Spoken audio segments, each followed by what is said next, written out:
Welcome to my channel. তো আজকে আমি যেটা আপনাদের সাথে শেয়ার করছি সেটা হচ্ছে পেঁয়াজি। তো এই শীতকালে সন্ধেবেলায় পেঁয়াজি মুড়ি দিয়ে খেতে খুবই ভালো লাগে, আর এমনিতেও গরমকালেও মুসুর ডাল দিয়ে পেঁয়াজি আর ভাত তো ভালোই লাগে। তো আজকে আমি আপনাদের সাথে যেটা শেয়ার করছি সেটা হচ্ছে পেঁয়াজি। তো পেঁয়াজির জন্য আমি এখানে 5টা বড় পেঁয়াজ কুচি করে কেটে নিয়েছি, ভালো করে জল ধুয়ে জলটা ঝরিয়ে নিয়েছি। এবার এতে লঙ্কাটা অ্যাড করার আগে আমি পেঁয়াজটাকে ভালো করে মেখে নিচ্ছি, যাতে ভালো করে যা জল আছে সেগুলো বেরিয়ে আসে, আর পেঁয়াজের একটার সাথে একটা যে লেগে থাকে সেগুলো যাতে ছুঁড়ে যায়, বড় বড়ভাবে যাতে একসাথে লেগে না থাকে কোনো। কারণ লঙ্কাটা এখানে দিয়ে দিলে তারপর যদি আমি মাখি তাহলে অনেক সময় হাত জ্বালা করতে পারে, তার জন্য আগে পেঁয়াজটাকে আমি এখানে ভালো করে এখানে মেখে নিচ্ছি।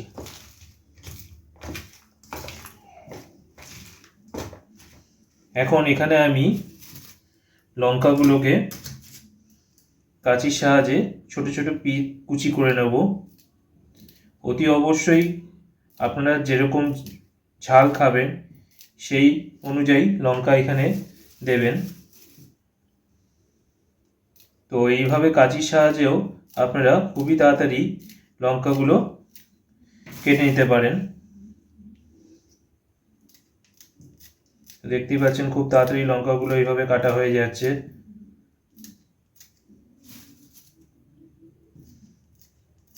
এখানে কাঁচা আর পাকা লঙ্কা মিক্সড করে দিলে খুবই সুন্দর লাগবে দেখতে।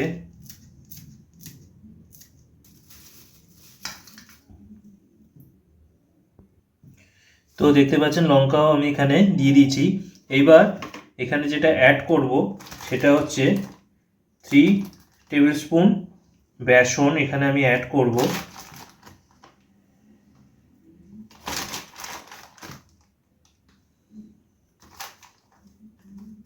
আমি এখন 3 টেবিল স্পুন বেসনই দিলাম, যদি লাগে পরে আবার দেব।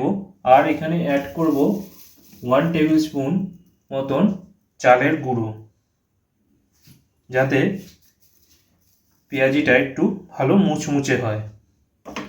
এবার এটাকে ভালো করে আমি মেখে নেব। এখানে আমি কোনো রকম জল ব্যবহার করব না, কারণ পেঁয়াজগুলোকে ভালো করে এভাবে মাখলে ওর পেঁয়াজের থেকেই অনেক জল বেরিয়ে আসে।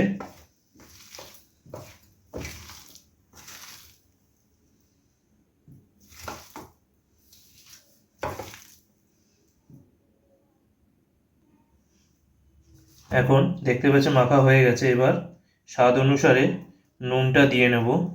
নুনটা প্রথমে আমি দিইনি, কারণ নুন দিলে নুনের থেকে জল বেরিয়ে আসবে, তার জন্য নুনটা আমি পরে দিয়ে দিলাম।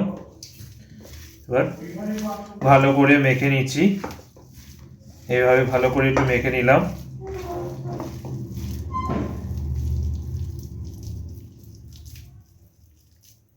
এবার হাতে একবার দিয়ে দেখে নিতে হবে আঠাটা হয়েছে কিনা। দেখতে পাচ্ছেন হয়ে গেছে। এবার আমি তেলটা গরম করে নিই। আমি এখানে কড়াইটা বসিয়ে দিয়েছি, এখানে কড়াইটা গরম হয়ে গেছে। এবার আমি এখানে দিয়ে দিচ্ছি সর্ষের তেল।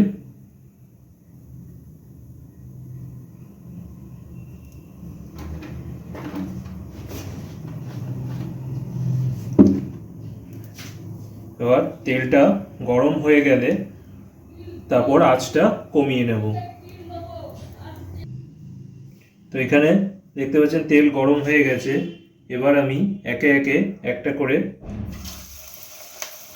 পেঁয়াজি ছেড়ে দিচ্ছি।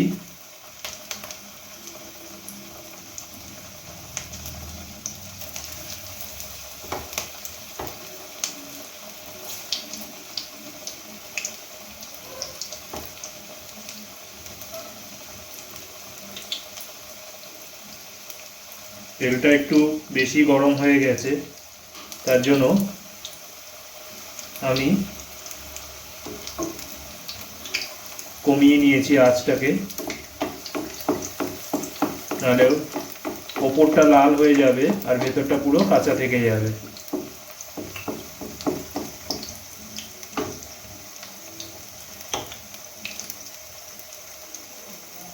যতটা জায়গা আছে ততটাতে আমি এইভাবে পেঁয়াজিগুলো একে একে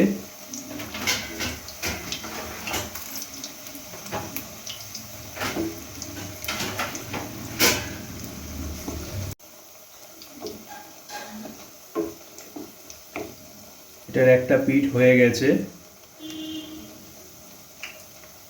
এবার এটাকেও আস্তে করে আমি পাল্টে দেব।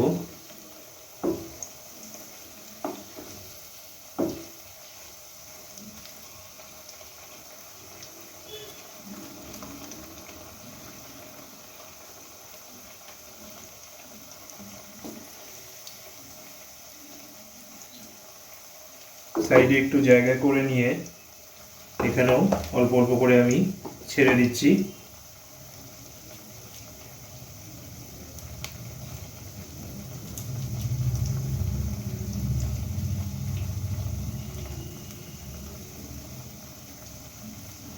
একদম গায়ে যাতে লেগে না যায়।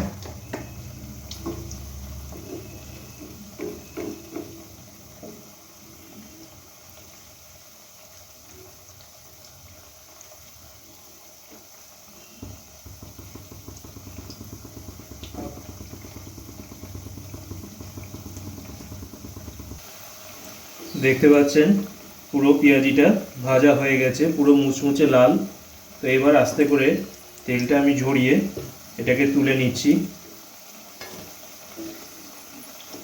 ভালো করে এপিট ওপিট করে দেখে নিতে হবে, দুটো পিঠ যাতে ভালোভাবে ভাজা হয়ে যায়। এটাও যেমন হয়ে গেছে, এটাকেও আমি তুলে নিলাম।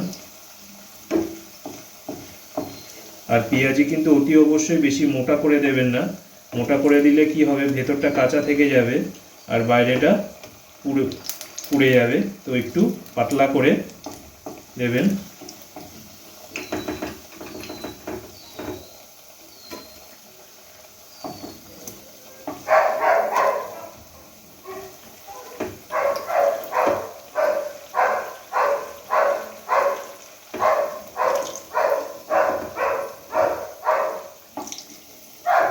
তো এটা আমার হয়ে গেছে। এবার এইভাবেই আমি বাকিগুলো সব ভেজে নিচ্ছি।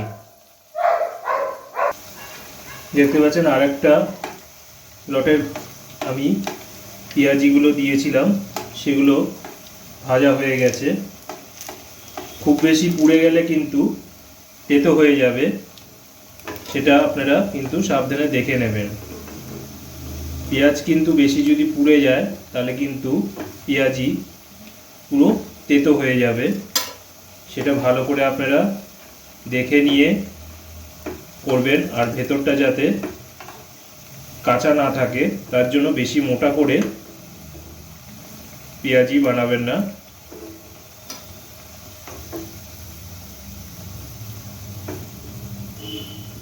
তো দেখুন মুচমুচে পেঁয়াজি আমার রেডি।